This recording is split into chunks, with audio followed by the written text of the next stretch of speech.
We're going to do some shoulder mobility drills with the dowel. If you've got a mop or a broom or one of these are really cheap. You can buy in hardware stores for a couple of quid.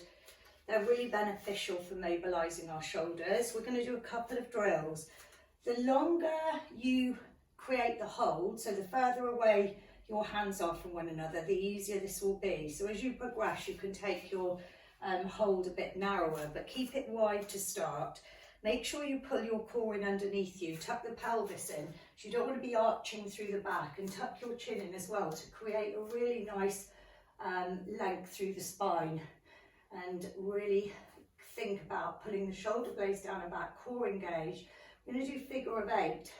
So we're just going to take the pole around our back just to mobilise the shoulders.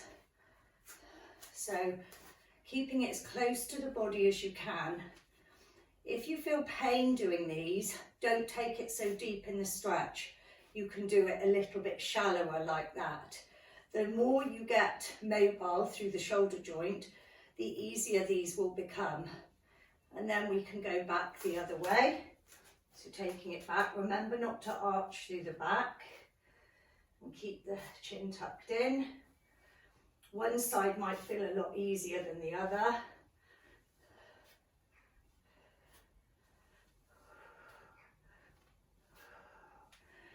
Okay, so that's the figure of 8. Now we're going to do what's called a dislocate. Sounds scary, but it's really, really good for your shoulders and your shoulder health. So again, hold the pole as far along the ends as you can. Same stance, core in, chin tucked in. Now you're going to lift the pole with straight arms. Now you're going to get to a point about there where it feels quite tight through your shoulders. It depends how mobile your shoulders are.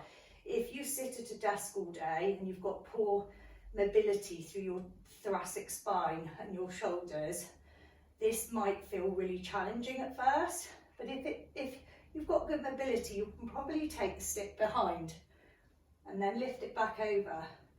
If you find those easy, you can then start to narrow the grip.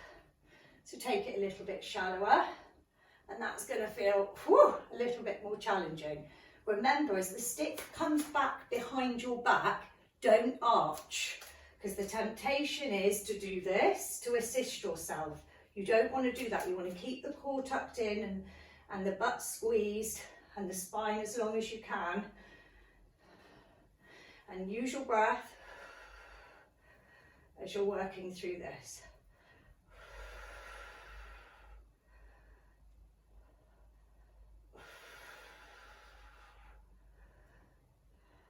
Okay, good things to do with a stick.